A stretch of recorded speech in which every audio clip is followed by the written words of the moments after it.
Nossos episódios tratam de incidentes graves e muitas vezes angustiantes. Se em algum momento você sentir que precisa de suporte, procure mais informações nas descrições do episódio. Em 1º de dezembro de 1948, o corpo de um homem foi localizado ao longo da costa rochosa da praia de Somerton, perto de Adelaide, no sul da Austrália.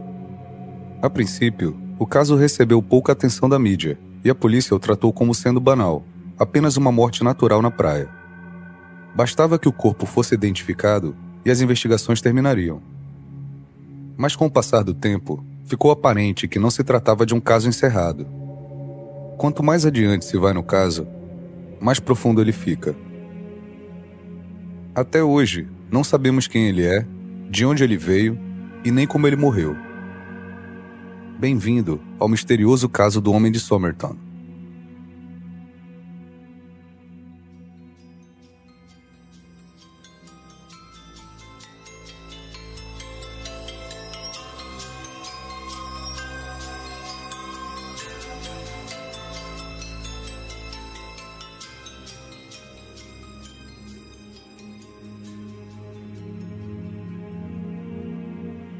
Na quarta-feira, 1º de dezembro de 1948, o corpo de um homem desconhecido foi encontrado na praia de Somerton, em Adelaide, ao sul da Austrália. Ele viria a ser chamado de Homem de Somerton. Ele foi encontrado deitado, com a cabeça apoiada nas rochas, o corpo deitado na areia e as pernas cruzadas. Até hoje, sua identidade e a causa da morte permanecem sendo um mistério. Como todos os casos misteriosos e não resolvidos, este possui muitas teorias e especulações. E há muita informação nesse caso que incita estas conspirações. O Homem de Somerton foi encontrado sem identificação. Na verdade, até as etiquetas das roupas que ele usava haviam sido removidas. Ele foi encontrado com um pedaço de papel amassado contendo 2 tamanchud, que significa finalizado ou acabado, em persa. Essas palavras foram escritas e vinculadas a um livro de poesia, que continha o que muitos acreditavam ser um código secreto, juntamente com o telefone de uma mulher local de Adelaide, que morava a apenas 400 metros de onde o Homem de Somerton foi encontrado. A mulher de Adelaide disse que não tinha ideia de quem era o Homem de Somerton, mas muitos acreditam que ela estava mentindo. Como a maioria dos casos não resolvidos, há muito mais perguntas do que respostas. Mas aqui segue o que sabemos sobre este caso. Sabemos que o Homem de Somerton chegou à estação de trem de Adelaide na terça-feira, 30 de novembro de 1948, um dia antes da sua morte. Ao chegar, ele deixou uma mala trancada no bagageiro da estação. A mala foi etiquetada e um recibo foi entregue ao Homem de Somerton. Um carimbo contendo a data e a hora, encontrado na etiqueta da mala, determinou que ele fez o check-in por volta das 11 horas da manhã. O único trem que chegava a Adelaide naquele horário, vindo de uma cidade grande, era o de Melbourne. Todos os outros trens que chegavam a Adelaide naquele horário vinham de cidades pequenas do interior. Portanto, é provável que ele tenha vindo de Melbourne, pois um homem misterioso andando com uma mala provavelmente chamaria atenção numa cidade pequena do interior, onde moradores locais o teriam notado facilmente. Depois de deixar sua mala, o Homem de Somerton comprou uma passagem de trem para ir da estação de Adelaide à praia de Henley. Era uma passagem de ida, na 2ª classe. No intervalo em que ele deixou sua mala, havia 2 trens saindo em direção à praia de Henley naquele dia, um às 10h50 e outro às 11h51 da manhã. Mas o Homem de Somerton não pegou nenhum dos trens, pois a passagem foi encontrada intacta no seu bolso após sua morte. Em vez de embarcar num trem, atravessou a rua e comprou uma passagem de ônibus para Glenelg. O ônibus partiu às 11h15 da manhã e o deixou a uns 20 minutos de caminhada do local onde ele foi encontrado morto na praia de Somerton. A praia de Henley, para onde ele tinha uma passagem de trem que não foi usada, estava a 7 quilômetros distante de onde o corpo dele foi encontrado, o que significa uma longa caminhada. Ele provavelmente comprou aquela passagem sem perceber que havia um ônibus que o levaria mais perto de onde seria o seu destino. Então, depois de conversar com alguém ou até de ver sinais, ele optou por comprar a passagem de ônibus e não deu atenção para o trajeto de trem. Ele teria pego um ônibus antigo de 2 andares e viajado para Glenelg, chegando lá na hora do almoço. O que ele fez depois de descer do ônibus é um mistério, porque ninguém viu o homem de Somerton novamente até as 7h15 daquela noite. Às 7h15 da noite, John Lyons, um conhecido empresário local, e sua esposa estavam caminhando pela praia de Somerton, enquanto o sol estava começando a se pôr. Foi nesse momento que eles viram um homem de Somerton, deitado na praia, com a cabeça apoiada nas rochas. Ele levantou e abaixou o braço direito quando John e sua esposa passavam.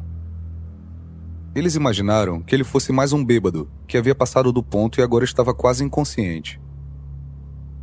O casal então continuou caminhando. Aquele não era um local calmo e isolado. Havia muita gente que ia para a praia caminhar pelo calçadão. Era um local popular, e o homem de Somerton estava deitado ao lado da escada que levava à calçada, e era usada regularmente. Por volta das 8h da noite, um jovem casal estava caminhando pelo calçadão ao entardecer. Eles se sentaram num banco ao lado da escada onde o homem de Somerton estava deitado. O casal viu um homem desconhecido usando chapéu, em pé no topo da escada. Ele nunca foi identificado e nunca mais foi visto de novo. Ninguém sabe se ele está relacionado ao caso ou se ele era apenas mais um transeunte. O casal olhou para baixo e viu as pernas do homem de Somerton, mas eles não conseguiram ver a parte superior de seu corpo, que estava encoberta pela escada. Enquanto eles estavam lá, o homem não se moveu, mas eles relataram que achavam que a posição dele havia mudado quando eles foram embora.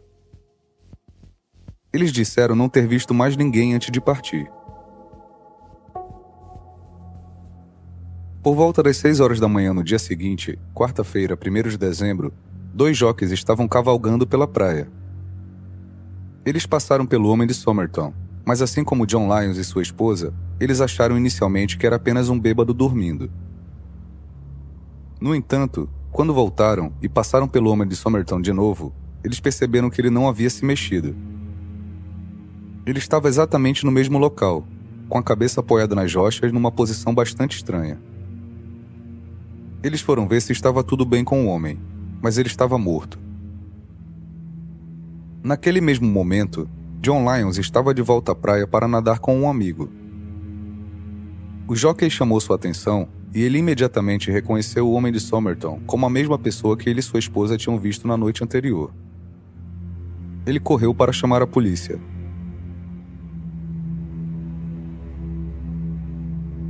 O policial John Moss chegou ao local por volta das 6h45 da manhã. O policial examinou a cena e encontrou um cigarro fumado pela metade, que havia caído entre a bochecha e o pescoço do homem de Somerton, mas não havia bolhas nem marcas de queimaduras no seu rosto ou nas roupas. Também não havia marcas na areia, sua roupa não estava amassada ou bagunçada, e não havia detritos ou itens pessoais espalhados pela praia. O policial Moss constatou que não havia sinais de violência. Em seus bolsos encontraram a passagem de trem não utilizada, a passagem de ônibus e 2 pentes, sendo um de alumínio e um de plástico. O pente de alumínio era de origem americana, pois na época esse modelo não era disponível na Austrália. Também encontraram uma embalagem de chiclete de frutas e um maço de cigarros Army Club. Porém, os cigarros dentro do maço não eram da Army Club, eram cigarros de uma marca diferente, chamada Kensington's. Havia também uma caixa de fósforos de Bryant & May. Na época era comum as pessoas comprarem uma marca cara de cigarros, guardarem a caixa e depois reabastecer com cigarros mais baratos, apenas para manter o status. Mas a peculiaridade do homem de Somerton é que os cigarros Kensington's eram mais caros do que o Army Club, um sinal de que alguém poderia estar tentando parecer mais humilde. Uma ambulância foi chamada, e eles levaram o corpo para o Hospital Royal Adelaide, onde um médico declarou morto. O médico estimou que a morte não havia ocorrido antes das 2 da manhã, mas essa é uma estimativa muito aproximada, considerando que os métodos usados hoje em dia para estimar o tempo de morte são bastante superiores.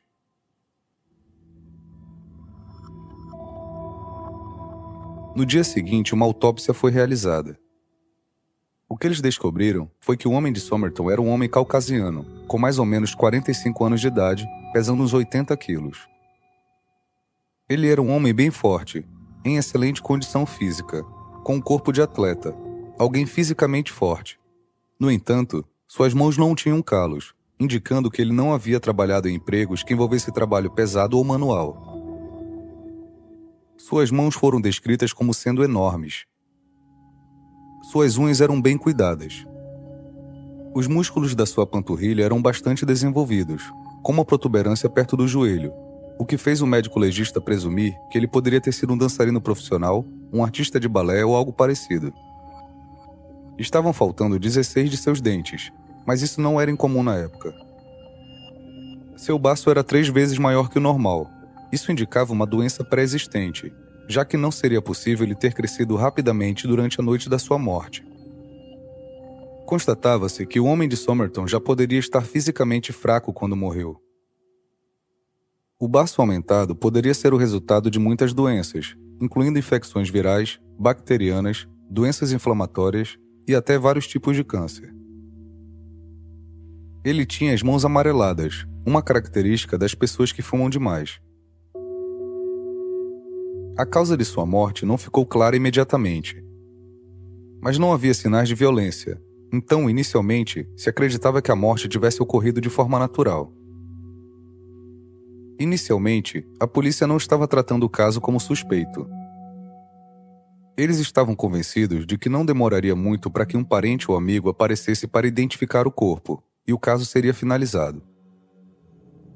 Muitos parentes e amigos de pessoas desaparecidas se apresentaram, mas nenhuma identificação positiva foi feita. A situação começou a ficar preocupante, e no dia 10 de dezembro foi decidido que o corpo seria embalsamado para preservar o homem de Somerton, na esperança de que nos dias ou semanas seguintes alguém aparecesse para fazer uma identificação positiva, o que não ocorreu. A essa altura, os investigadores estavam começando a desconfiar de que a morte não tinha sido natural. Ele tinha um coração saudável, nenhum sinal de infarto ou doença cardíaca. Algo tinha que ter feito seu coração parar de bater, e se acreditava que esse algo poderia ter sido algum tipo de veneno. Amostras foram enviadas para testes, e o médico legista estava quase certo de que elas voltariam com resultado positivo para veneno, mas isso não foi detectado. Este fato foi muito surpreendente, porque o estômago, os rins e o fígado do homem de Somerton estavam congestionados com uma grande quantidade de sangue coagulado, o que é um sinal de envenenamento. Esses órgãos não se enchem de sangue coagulado sem motivo. Certamente, não é o que acontece no caso de uma morte natural. Mas apesar de acreditarem que envenenamento tinha sido a causa da morte, eles não conseguiram encontrar nenhum vestígio de veneno. Também tinha outro problema. Não havia sinal de vômito, como geralmente ocorre com mortes por envenenamento. O doutor em química Robert Cohen, que fez os testes para detectar presença de venenos, declarou: "Não encontrei nenhum veneno comum presente, e não acho que nenhum veneno comum tenha causado a morte.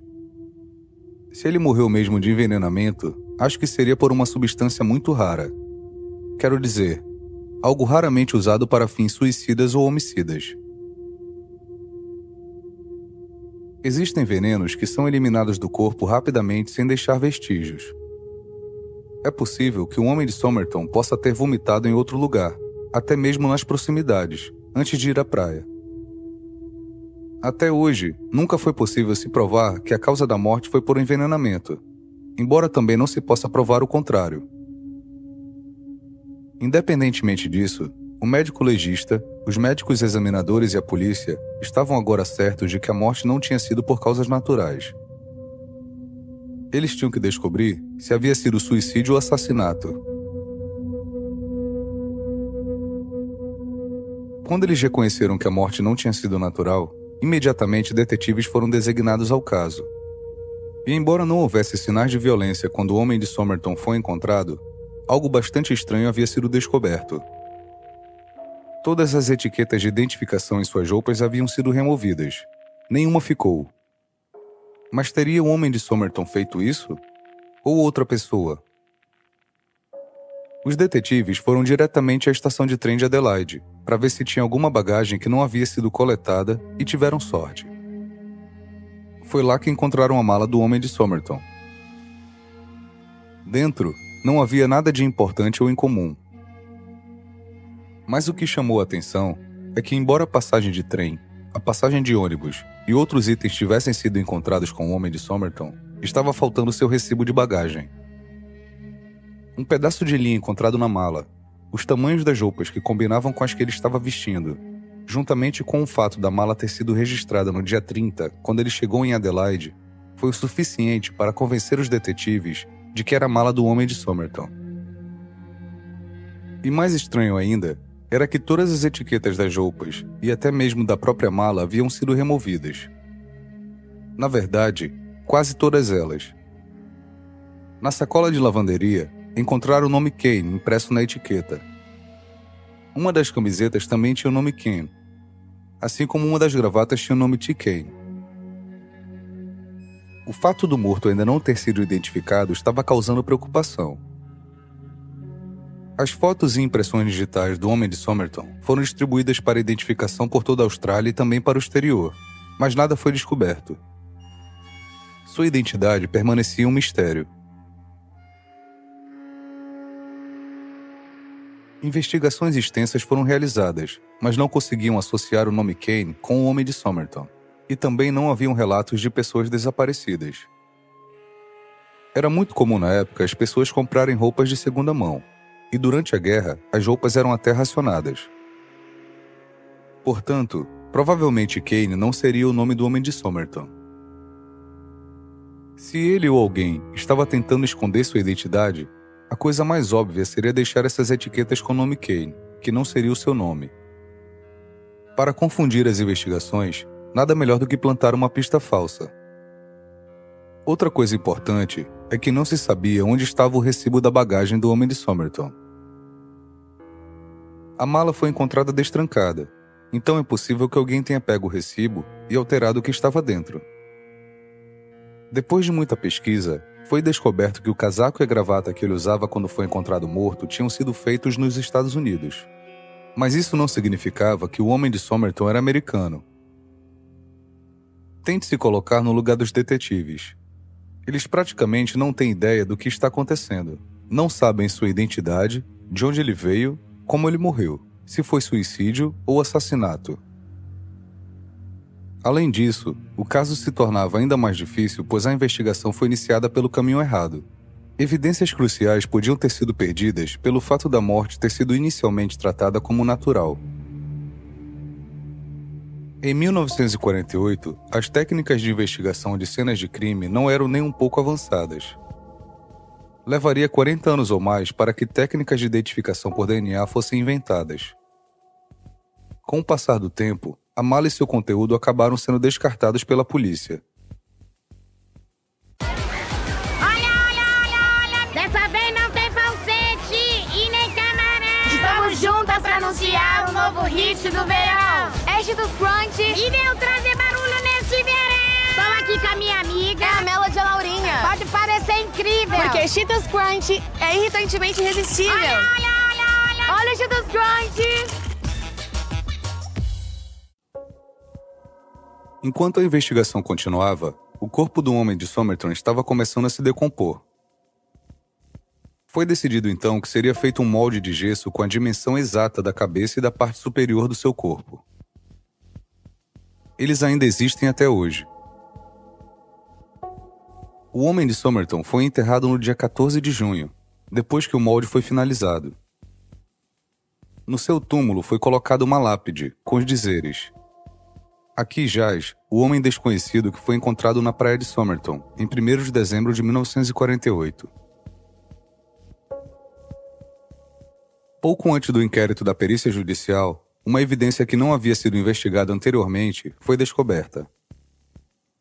Trata-se de um pedaço de papel amassado encontrado na calça do homem de Somerton, que dizia Tamanshud, e que significa terminado ou acabado em persa. Os investigadores tentaram descobrir se essas palavras poderiam ter sido tiradas de algum livro. eles descobriram que elas estavam impressas na última página de um livro de poesia chamado Rubaiyat, de Omar Khayyam.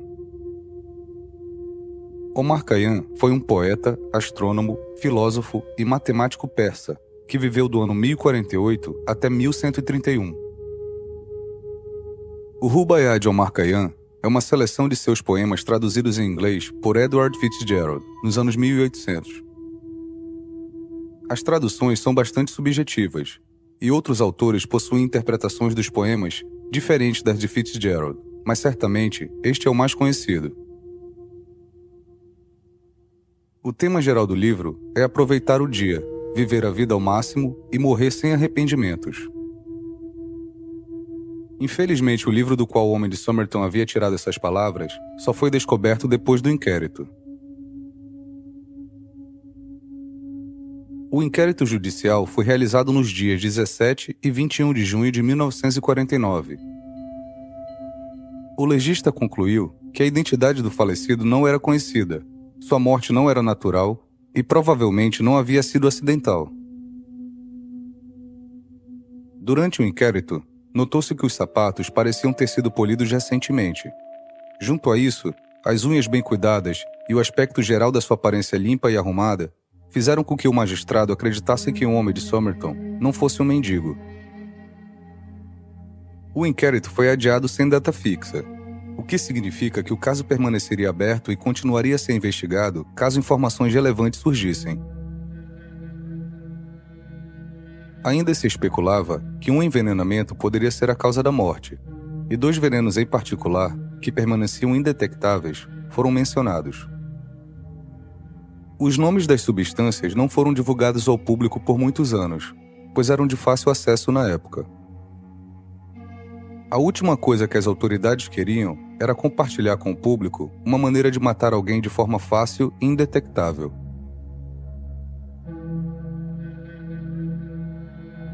A essa altura, a mídia já havia adquirido um grande interesse pelo caso, que a princípio não parecia ser tão interessante.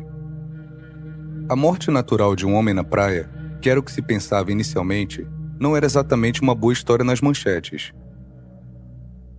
Mas com o passar do tempo, o mistério em torno de sua identidade e a causa exata da sua morte começaram a capturar o interesse do público e da mídia. Depois que os detetives vincularam as palavras Tamanchud ao livro de poesia, eles fizeram um apelo público para saber se alguém tinha uma cópia deste livro com uma página ou parte dela faltando. Por incrível que pareça, em 22 de julho de 1949, um homem apresentou uma cópia do livro, faltando um pedaço no local exato em que essas palavras teriam sido impressas. Ele disse que achou o livro no banco de trás do seu carro e não tinha ideia de como havia aparecido lá, dizendo nunca tê-lo visto antes. O carro dele estava estacionado na mesma praia, no momento da morte do Homem de Somerton. Então, o Homem de Somerton havia jogado o livro dentro de um carro desconhecido que estava com as janelas abertas. Por que ele jogaria dentro de um carro e não numa lixeira? Ele queria que alguém o encontrasse? Estaria ele sendo seguido e teve que se livrar do livro rapidamente, sendo essa a melhor opção naquele momento? Um especialista em papel foi consultado, e os testes revelaram que o pedaço amassado encontrado com o Homem de Somerton definitivamente pertencia ao livro que havia sido entregue. A identidade do homem que entregou o livro é desconhecida. Ele pediu para permanecer anônimo, e a polícia assim o fez, adicionando ainda mais mistério ao caso. O livro em si é muito popular, e existem muitas cópias, mas a edição que foi entregue à polícia é extremamente rara. Até hoje, uma outra cópia como esta não foi encontrada. Na parte traseira deste mesmo livro, havia 4 linhas com letras manuscritas. Algum tipo de código. Até os dias de hoje, ainda não foi decifrado. Existe um link para o código na descrição do podcast. O código foi publicado nos jornais, e decodificadores amadores de toda a Austrália tentaram desvendá-lo. Muitos pensaram que poderia ter sido um código referente ao livro de poesia. Os melhores decifradores de códigos militares foram consultados e também não tiveram sucesso. Muitos ficaram frustrados tentando. O que é significante sobre o código é que a segunda linha havia sido riscada e ela é muito semelhante ao início da quarta, indicando que o que estava sendo escrito era intencional e, obviamente, um erro havia sido cometido. Ou talvez nem tenha nada a ver com o livro. Talvez quem o tenha escrito estivesse usando apenas a letra para representar uma palavra ou uma espécie de abreviação. Seja o que for, esse código certamente confundiu a polícia. Ele fez com que muitas pessoas acreditassem que o Homem de Somerton era um espião ou um agente secreto, assim como os filmes de Jason Bourne e James Bond. O código, adicionado às etiquetas removidas e a falta de identificação, contribuíram para esta teoria. Mas entraremos nisso daqui a pouco. Antes disso, precisamos falar sobre os números de telefone que também foram escritos na parte de trás do livro. Um pertencia ao banco local. O outro foi rastreado até uma mulher chamada Jessica Thompson. Por muitos anos, sua verdadeira identidade era desconhecida, e ela era chamada apenas pelo apelido Justin. Ao pesquisar o caso, frequentemente observa-se que uma mulher misteriosa, ou Justin, é mencionada. O nome verdadeiro dela é Jessica Thompson, e o seu número de telefone estava no livro junto com o código, do qual o Homem de Somerton havia rasgado as palavras de Taman Shud. Jessica Thompson não era apenas uma local. Ela morava na praia, a apenas 400 metros de distância de onde o Homem de Somerton foi encontrado. Então parecia que ele não havia escolhido a praia de Somerton por acaso. Ele tinha um propósito para estar lá. Em 26 de julho de 1949, mais de 7 meses após o Homem de Somerton ter sido encontrado, a polícia bateu na porta de Jessica. Eles começaram a perguntar sobre o Homem de Somerton, e ela negou qualquer conhecimento. Eles também perguntaram sobre o livro de poesia Rubaiyat, e ela os surpreendeu dizendo: "Sim, esse é meu livro de poesia favorito." A polícia então perguntou se ela possuía uma cópia. Jessica disse que sim, mas que tinha dado o livro para Alf Boxall, um membro das Forças Armadas que ela havia conhecido em Sydney 4 anos antes, em 1945. Com esta informação, a polícia pensou que o caso poderia estar encerrado. Para eles, o Homem de Somerton era Alf Boxall. A polícia levou Jessica para ver o molde de gesso do Homem de Somerton, e seu comportamento foi descrito como estranho. Ela não conseguia encarar o molde e mantinha um olhar fixo para o chão. Ela só respondia às perguntas da polícia com respostas curtas como sim, não ou eu não sei. Parecia que estava prestes a desmaiar, dando a impressão de que ela sabia exatamente quem era aquele homem. Jessica era casada e tinha um filho chamado Robin e uma filha chamada Kate. Robin nasceu primeiro, e o atual marido de Jessica não era o pai dele. Não se sabe quem é o pai. Jessica pediu que seu nome não fosse divulgado, pois não queria constranger sua família ao ser associada ao Homem de Somerton. A polícia respeitou seu pedido, e por anos ela foi conhecida como a Mulher Misteriosa, ou apenas Justin. A polícia começou a investigar a teoria de Alf Boxall, e os detetives ficaram surpresos ao encontrá-lo vivo e bem de vida em Sydney. Ele ainda tinha o livro Rubaiyat, que Jessica havia lhe dado com um pequeno trecho assinado por ela, com o nome Justin. Foi assim que ela ficou conhecida por algum tempo. Isso confirma que o Homem de Somerton tinha uma cópia diferente do Rubaiyat com o número de telefone de Jessica. Jessica e Alf Boxall se conheceram em 1945, quando ela morava em Sydney. Ela estava treinando para ser enfermeira no Hospital Royal North Shore e passava algumas noites no Hotel Clifton Gardens, que era frequentado por muitos militares na época. Foi lá que a namorada de um dos amigos de Alf os apresentou. Eles ficaram juntos por algumas noites, antes de Alf voltar para o seu batalhão de guerra. Como presente de despedida, Jessica deu a ele uma cópia de seu livro favorito de poesia, o Rubaiyat. Logo depois, Jessica se mudou para Melbourne, antes de se estabelecer em Adelaide, sem concluir seu curso de enfermagem. Jessica teria ficado grávida de Robin nessa época, mas isso não foi confirmado. Não muito tempo depois, ela conheceu o marido e teve a filha Kate, e eles permaneceram juntos.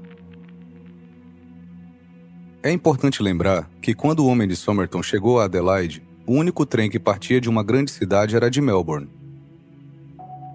Há teorias de que o homem de Somerton conheceu Jessica em Sydney, onde ela também lhe deu uma cópia do Rubaiyat. Ele, então, tentou localizá-la em Melbourne, mas descobriu que ela estava morando em Adelaide, e ele teria ido para lá à procura de um antigo amor.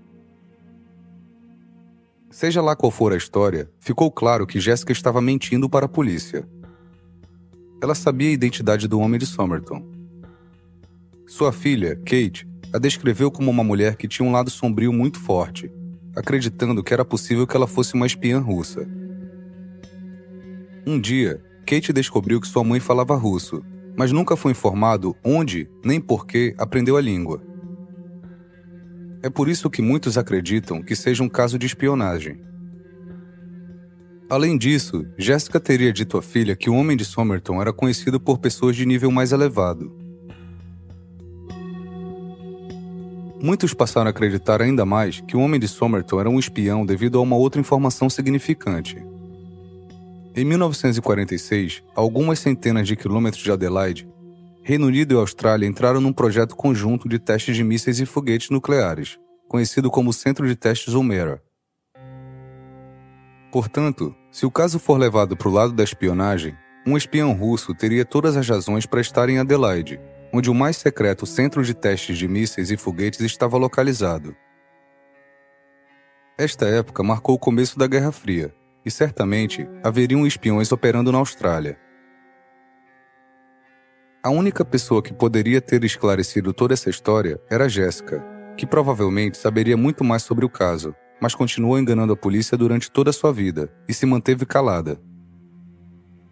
Jerry Feltus, que assumiu o caso e ainda continua investigando mesmo depois de aposentado, interrogou Jessica e a descreveu como sendo muito evasiva em suas respostas. Soma-se a isso o fato de que sempre que o caso virava manchete de novo e recebia publicidade, Jessica saía de férias ou deixava a cidade. Uma outra possibilidade tem a ver com a situação do mundo na época. A Segunda Guerra Mundial tinha acabado recentemente e a Europa estava em ruínas. A União Soviética estava controlando a parte oriental e os Estados Unidos tinham interesse na parte ocidental. O governo da União Soviética era considerado opressivo no leste europeu e, portanto, isso levou a um êxodo em massa de pessoas que procuravam encontrar uma vida melhor em outro lugar. A Austrália era um destino muito popular e, por ser isolada das outras partes do mundo, era considerado um lugar seguro para morar, especialmente no caso de uma guerra nuclear entre soviéticos e americanos. A Austrália recebeu milhões de imigrantes nos anos após a Segunda Guerra Mundial. Em 1948, o país possuía uma política de imigração que foi projetada especificamente para ajudar a trazer pessoas para a Austrália, que haviam sido deslocadas da sua terra natal por causa da guerra. Obviamente, as identidades dos que chegavam à Austrália eram checadas na imigração. Portanto, não era incomum as pessoas usarem nomes falsos ou criarem novas identidades. É bem possível que o homem de Somerton tenha sido um dos milhões de imigrantes daquela época. Isso explicaria por que ninguém foi capaz de identificá-lo. Não apenas havia muitos imigrantes se mudando para a Austrália, mas também soldados que estavam sem habitação e sofrendo de transtorno de estresse pós-traumático na época. Isto fazia com que eles ficassem isolados, sem rumo e afastados de suas famílias, abrindo mais uma possibilidade no caso do homem de Somerton. O pior dilema de todas as teorias é a causa inexplicável de sua morte. Várias delas explicam como ele chegou em Adelaide e quem ele poderia ter sido enquanto estava vivo, mas nenhuma explicava como ele morreu. É por isso que a teoria de espionagem faz tanto sentido. Se ele fosse um espião comunista, seria fácil explicar sua morte, pois estaria na região tentando obter informações do que acontecia nas proximidades. É claro que ele poderia ter sido envenenado por outro espião, Mas se o homem de Somerton era um espião, ainda não se sabe onde Jessica Thompson se encaixaria em tudo isso. O número do telefone dela estava no livro Rubaiyat do Homem de Somerton, criando uma conexão direta com ele.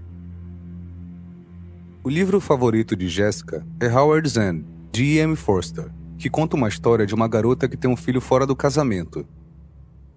Sua família tenta assustar seu amante, mas acidentalmente o matam. Ele tinha um problema cardíaco pré-existente, e a briga causou sua morte súbita. Essa poderia ter sido a maneira indireta de Jessica nos contar o que aconteceu com o homem de Somerton, sem se comprometer. Como se já não houvesse mistério suficiente em torno desse caso, 3 anos antes, Joseph Marshall foi encontrado morto no Ashton Park, em Sydney. Sua morte foi declarada como suicídio por envenenamento. Ele estava com uma cópia do Rubaiyat no peito, quando seu corpo foi encontrado. Uma senhora que depois no inquérito foi encontrada morta numa banheira 13 dias depois com os pulsos cortados. Mesmo o Rubaiyat sendo um livro popular, como já mencionado, a cópia encontrada no peito do Sr. Joseph também era extremamente rara, assim como no caso de Somerton. Existem 2 pessoas que são consideradas especialistas no caso. O primeiro é Jerry Feltos, um detetive aposentado que investigou o caso por muitos anos. O segundo é o professor Derek Abbott, da Universidade de Adelaide. Ele se deparou com o caso vários anos atrás e ficou fascinado. Ele está tentando realizar a exumação do corpo do homem de Somerton para a coleta de DNA, mas até agora suas propostas foram rejeitadas. Um fato interessante é que ele, enquanto pesquisava sobre o caso, conheceu e se casou com a neta de Jessica Thompson. O professor Abbott está convencido de que o homem de Somerton é o pai de Robin Thompson e poderia ser um ex-amante, possivelmente abandonado, que procurava por Jessica. O professor Abbott chegou a essa conclusão devido a uma característica física da orelha comum entre eles, e que só aparece em 1 a 2% da população. Combinando isso com o comportamento evasivo de Jessica em seus depoimentos, essa teoria faria sentido. Infelizmente, isso não explica sua morte. Continuamos não sabendo se foi suicídio ou assassinato. O legista resumiu tudo dizendo: o falecido permanece desconhecido apesar do empenho da polícia e da grande publicidade que o caso recebeu. Parece que ele não fez falta a ninguém que o conhecesse. Talvez porque sua ausência pode ter sido explicada pelo desejo declarado de morar em outro lugar. Tantas possibilidades: um espião, um ex-amante, um imigrante desalojado, um soldado deprimido. E a única coisa que sabemos de verdade é que não sabemos de nada.